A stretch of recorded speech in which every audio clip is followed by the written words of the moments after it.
Good afternoon. Um, we're on pretty tight timelines here. Right after the session you heard, right, there is going to be a security check, and we got to manage that as well. So we got to be really brief, but hopefully we'll cover the points that we wanted to cover. So good afternoon. It's great to see a people full of room after I don't know, right? This is my first event since COVID break, so I'm really excited to see people in the room, this audience, and really be speaking to all of you. So thank you once again for having me here. And I welcome Prashant as well for this discussion.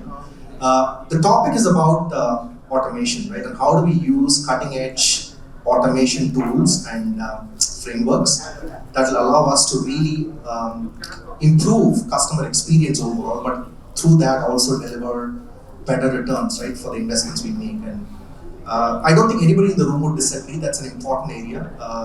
Coming from Dell, a large complex company, we face that day in and day out, and I'm sure, right, startups and congrats on you on this, Prashant. Thank you so much. I can't look at you and say startup anymore. You are a big company, but I'm sure it's a common problem, right, across the industry. And what we really here to talk about is why is this important? What can we do about it? What are some of the learnings that Prashant obviously has had through his experience that he can share? Plus, I can share from my experience as well. But also, what's the future?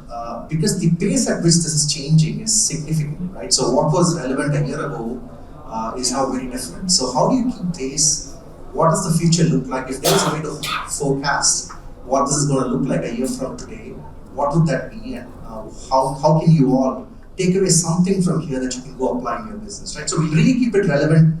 I'm going to use my phone. I apologize because I've got a few points here that I want to call out.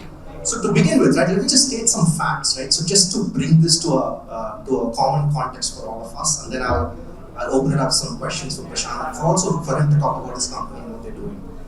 When you look at the industry today, it's needless to say how automation is powering a lot of our processes, a lot of our functions, and how it's helping drive efficiency. Right? If you just look at basic stats, companies that automate deliver 10% better customer experience. Companies that automate have 10% higher revenue, right? Or revenue lift. Companies that automate tend to have a higher employee retention rates, as much as 15%. Companies that automate have about 18% more productivity, right? And therefore their sales makers or functional roles can actually invest time to do many other things. So the stats are pretty obvious. I don't think anybody needs to debate on why this is important. So let's open it up, right? And let's have, let me bring up the first question to Prashant. So, like I said, Prashant, right, the benefits are pretty obvious, right? When you talk to people in the industry, and I've had the opportunity to talk to a lot of large companies as well as small companies, the unanimous feedback that I take away is, yeah, we're investing on it, but it's not as much as we want, right? Or I hear, there's so many other priorities that we are tackling. This is one amongst them, so it often doesn't take precedence as much as it should. What is your point of view on this space, and what are you seeing, hearing? What are some of the low-hanging fruits from your perspective, from what you've gathered? Sure. So let me give some background about what we do, and I think that will give more context to the answer. So at LeadSquared, we have a SaaS offering, software as a service offering for sales and marketing automation. So we automate the journey from lead capture to closure. Our intent is to maximize the conversions to customers after capture. And we primarily focus on businesses which are selling to consumers, where the product is high value and volume of leads is high.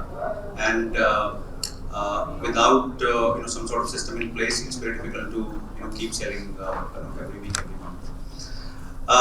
So when we talk to the businesses, and we primarily talk in the B2C space, and when I say B2C, it is companies, say education, tech, lending, insurance, banking, these kind of spaces. First thing that we observe is that there is a lot of leakage around data. So data is coming from several channels, right? I mean, companies are generating leads, getting leads from online channels, from offline channels, and they are probably storing it in different systems. Those systems are not talking to each other, and they are very inefficient on dealing with the leads. So there's a lot of leakage. I mean, companies do not have sense of the amount of data, which is gold mine that they already have, and they are investing tons of money in marketing to generate new leads. So that's first observation. And if you talk to any large, finance company or insurance lending company or a tech company, they would have crores of leads, right? And that data would be lying in several systems, and by doing some sort of upsell campaign or cross-sell campaign on those leads, or engaging them again, they can do tremendous amount of business and sales. So that's one observation. Second is that large companies tend to have a number of systems to manage their data, right? Which means that there are silos, not systems. Usually do not talk to each other in a friendly way. So even if you have systems in place, they are not integrated, and you are not getting the best value. So when we talk about automation, it's not only about implementing something to automate a process. It's also about stitching the already existing software which is there in the enterprise, so that you can visualize and stitch the journey, say, of a lead from end to end, from the point they are interested in your product till they become a paid customer, and till they reside in your system as a customer, right?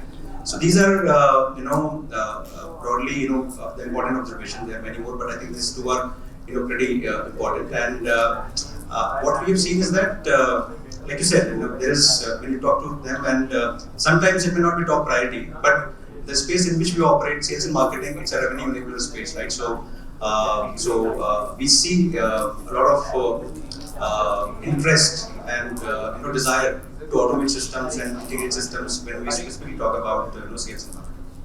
And it's interesting you say that, right? Because when you look at statistics again, the function that's most automated, right, is IT, right? And it's fair to guess, right? Because with the evolution of how software coding has been done, a lot of work that happens within IT in terms of freeing up, capacity, infrastructure, automation becomes paramount importance. So it's not a challenging ask in IT to actually go and automate more and more. But the one that's least automated is again easy to guess, legal, right? So a lot of regulatory requirements, so it makes it tougher, right, to automate. I think intervention is critical, right? But sales and marketing, like you said, is somewhere in between, right? And it's even lower than HR. So for me, what caught the eye when I looked at statistics was, you said, right, data is currency these days, right? Especially having a single pane of glass to a customer is equally critical across sales and marketing to make the best use of that data. But sales and marketing is lower in terms of priority compared to HR. That sort of makes it very interesting, right? To look at the opportunity base, right, in the market. So to your point, right, I think that's important. So yeah, I'll just add to it. I mean, typically people automate things which are like system of records, right? So HR is typically system of records. Then they start working on system of workflow. So sales and marketing is a system of workflow. So I think that's the way people progress in their automation journey. Yeah.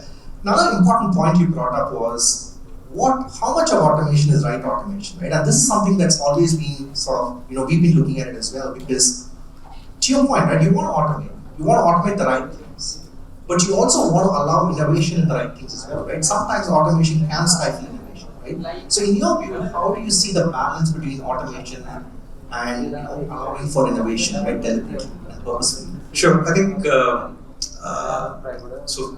It depends upon the context. For example, if there is an e-commerce journey, right? I mean, then pretty much starting from your interest in the product to sale, everything is automated. Even your customer service query could be automated, because you are buying product where information is available about the product. You don't have to talk to anybody. But if you are dealing with a product which is complex, right? And so if it's a high value product, say an educational product or insurance product that will be complex, then there has to be some intervention of some sort of counselor, right? So you automate whatever is mundane, whatever is routine task, right? And let the human focus on the high value task, right? And talking, conversing, and understanding the emotions of the the other party, and trying to engage with them. So take a very simple example. I mean, in this world of where a lot of content is already available online in terms of learning, right? How many would be comfortable in doing a 2-year program completely online, right? I mean, I think people there might be some people who might do it. I mean, I think it depends on the age and maturity as well. But in my opinion, most of the people prefer the mix of online and offline. Right? So you automate a lot of things, but you keep the high value things, the things that require human touch, right, and human emotions to be dealt by humans, and not automated. Also, if you try to automate a lot, it brings complexity. And what we have seen in our we work with 2,000 plus customers, right, and all of them use LeadSquared for sales and marketing. And we see that customers who have invested on simplicity, who did not deliberately, try to automate every possible thing, right, automate all the channels and all the processes, right. They are more successful than the customers who invested a lot on automation and created, and by result of that, created a very complex workflow, right. So you have to keep things simple. You have to focus on simplicity and do not overly automate. Otherwise, it may be difficult to manage. You can create something a workflow, but it will be difficult to change. The more automated, the more complex it is, the difficult it is to change. Yeah. You said it right. I mean, when I look at my company and the company I come from, we've looked at automation through the lens of 3 parameters. The first is how much do we automate so that we can put enough of sales time back to talking to customers, right? So that's one of the pillars, right, of what we are looking at. So just automate enough to make sure that sales are able to reinvest time to talk to their customers. The second is automate just enough to make sure that your marketing workflow provides enough context to your sellers on what conversations to have with your customers. The third is automate just enough for your sellers to reinvest and build new skills, right? So to your point, I think what you're saying is ultimately automation is not just a task, right, that you're trying to solve and simplify. It's a strategy. It's a competitive edge. It depends on how you use it, what you use it for, and what objective you're trying to drive. And hopefully, if that marries to ultimately what you're trying to achieve, it becomes innovation as well as it becomes an efficiency unlock. Sure. I think to sum it up, the objective of automation should be to provide enough data and insight to the salesperson or human being, right? So that they can do more meaningful work, they can have more meaningful, insightful conversation with the other party, right? So that should be the objective of automation. Let's take it a little further, right? So there is, when you talk to people, especially people who are, on ground people, especially employees, right, for example, their perception is automation is going to take away jobs, right? Now, yeah, I mean, if you look at statistics and you believe statistics, yes, very true, right? We're going to see 87 or 80 odd million jobs disappear and about 97 million new jobs get created, right? So fair enough, right? So there's going to be some void. The question is, in terms of reskilling people, so how do you see that future, right? So yes, we're going to automate a lot of the jobs that may or may not require human touch, but hopefully, right, people can reinvest their skills and build new skills. So how do you see that skill reinvention happening as you see this automation continue, right, from where we started?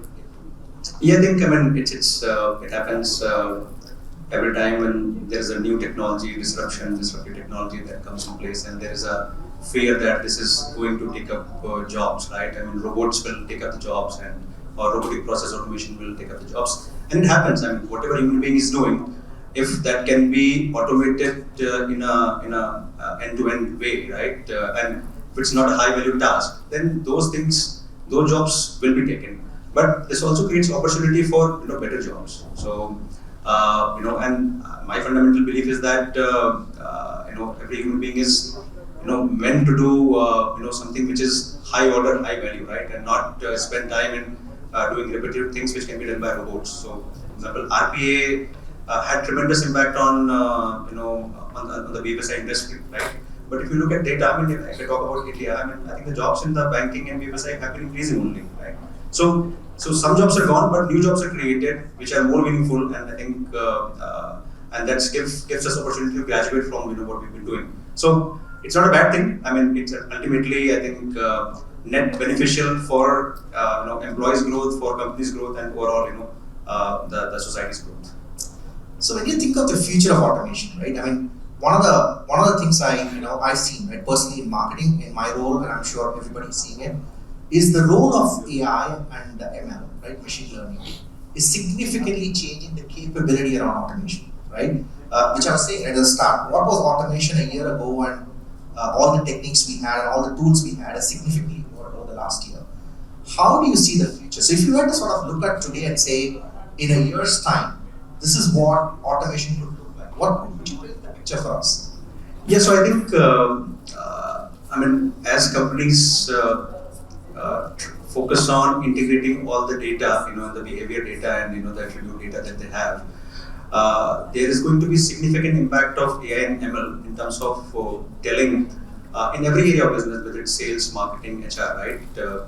Giving them insights which can be used to derive better business outcomes. So let me talk about sales specifically, because that's where we focus on, and we have understanding about the customer behavior. So we have customers today who based on the behavior on app or web, right, and based on and marrying this data with the attribute data, demographic data, what kind of mobile phone the person has, right, that kind of data, what kind of OS is there, they are able to predict with a very reasonable amount of certainty that he or she is going to buy my product or not, right? I mean, that's I think very useful use case for a business, and it is already happening. And I think as we mature, the certainty of doing this kind of prediction will increase only, right?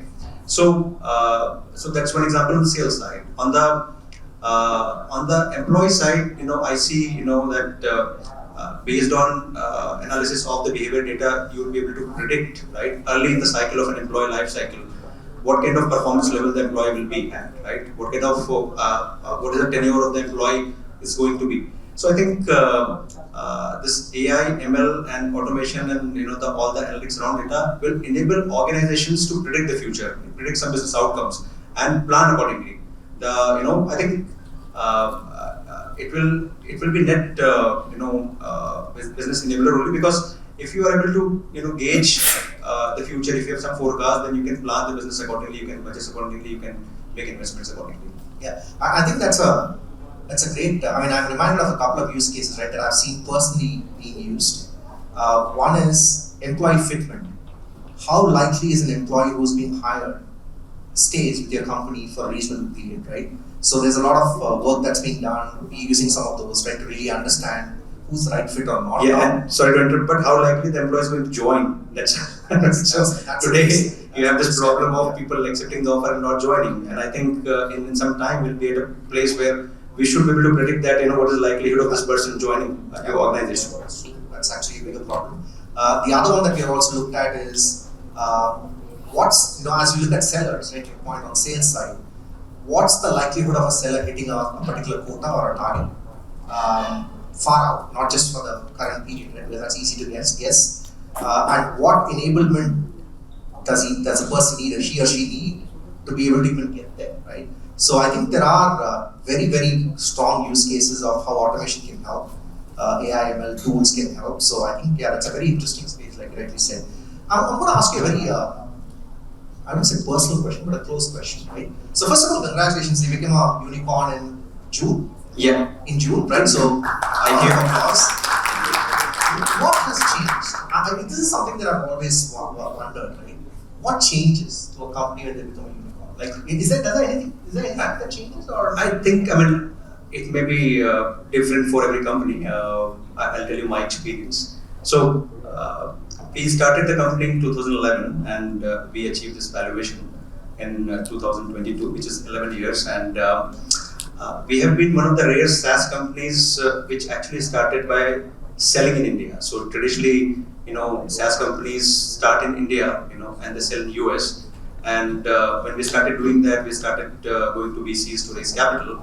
I think most of them did not have the belief that you can build a sizable company by selling in India. But being entrepreneurs, because we are closer to customers, we knew that we can build the business, right? So it took us till 2019 to raise a Series A, right? Till then, we were just surviving on the revenues that we are generating from customers. And after that, I think that Series A changed the trajectory to a certain extent, right? People started having belief, and then our numbers have always been good. We've been growing, almost double in last several years. We've been doubling the revenue, and we are at a very respectable revenue, today. Then Series B happened, and after that, I think there was a lot of inbound interest from international investors, right?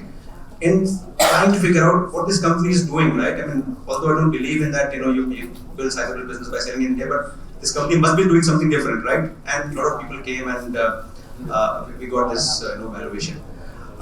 We are not chasing any valuation. We want to build sustainable business. That's our focus. We want to do an IPO in few years, right? And lead a dominant company, for next several years, right? We are not here for like selling the company next 2-3 years. That's not the objective. So what has changed?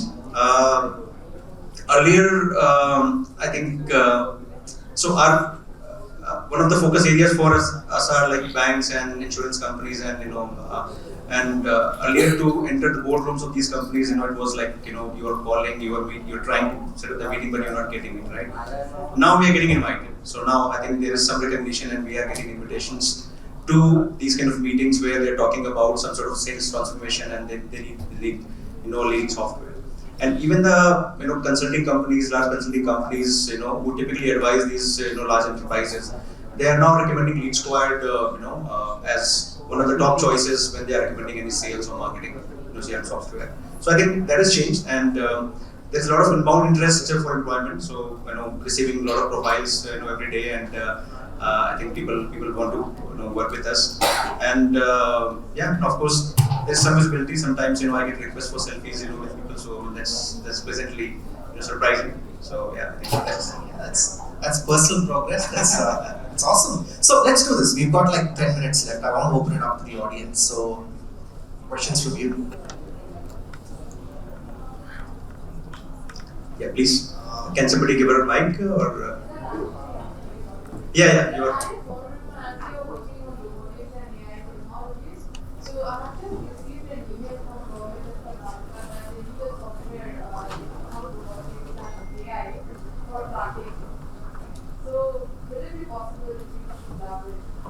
Sure. I mean, I'll be very happy to talk about that. I mean, why not? So so this is the lead for me now, right? I have to work on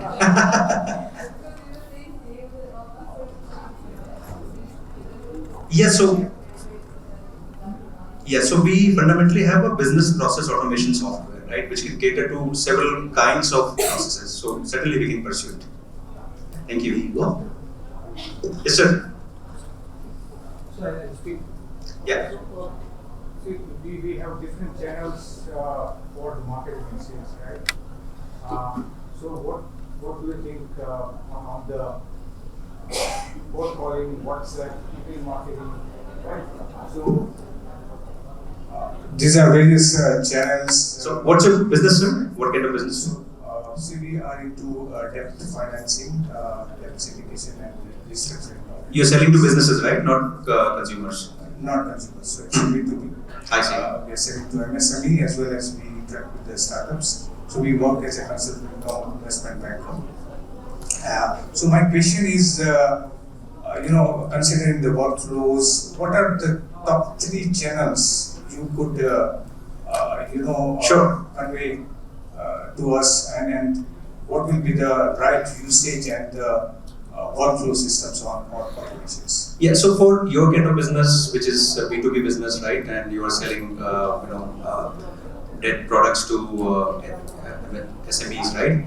I think doing targeted market research and reaching out to those people via cold call, will probably be the most effective channel, right? And a lot of people think that cold call doesn't work, but I can tell you that it works. It works wonders for B2B companies.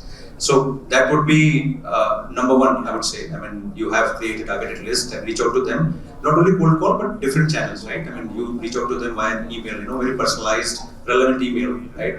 And if they are participating in some event, then you be there. You have your exhibition, you have delegates there, and meet them, right? So that's and it works for us as well. So we are a B2B company, right? We sell to businesses, and for us, the number one channel today, that works for us is market research and cold call, and we add close to 125 customers every month, right? And out of that, roughly 80 would be coming from this channel, and rest would be coming from inbound, where we invest on advertisement and we get interest from, say, Google AdWords or Facebook or like that.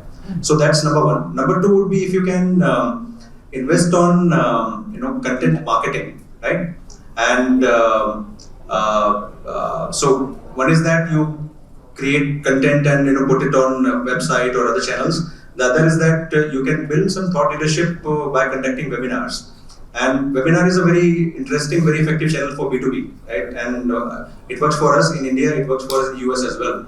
And we convert a lot of business, just by.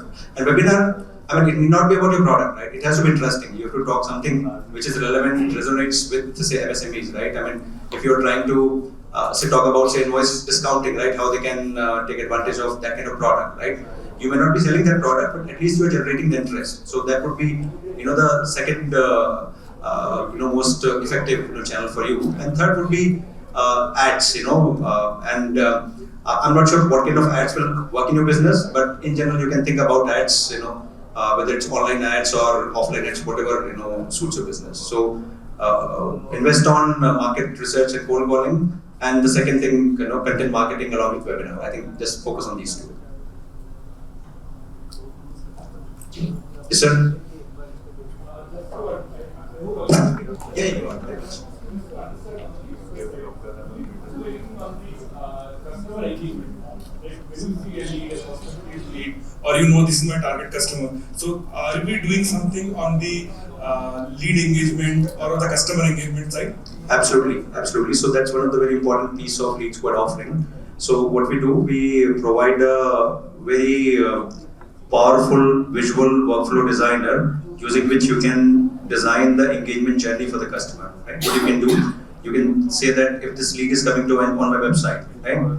Then you either engage via a messaging channel, email, WhatsApp, SMS, or engage via a web channel, show this some interesting pop-up, right? Or engage via a mobile channel that is on not a website but coming on say mobile app, right?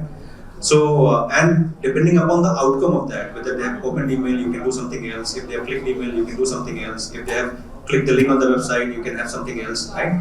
So you can orchestrate this entire journey, for every lead that you have in system. So it's a very powerful engagement tool that we have in place. So, for my understanding, if I want to have like 100 leads and I want to do a digital marketing to them on an email, so I can do that and I can get a data that they have opened it or not. Absolutely, that's possible.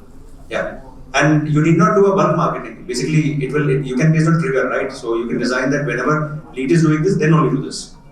The algorithm what I decide. Yeah. Yes. So you can define your algorithm. So we give you a low-code platform to define your algorithm about the engagement. That's the critical part of the question, because I come from a B2B marketing company.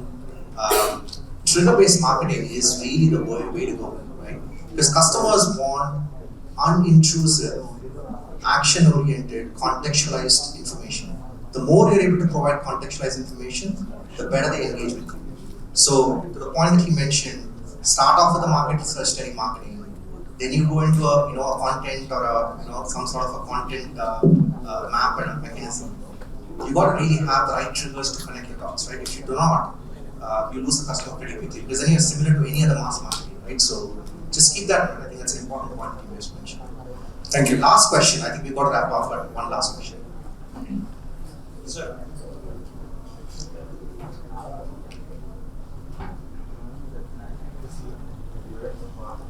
Hello, Prashant sir. Yeah.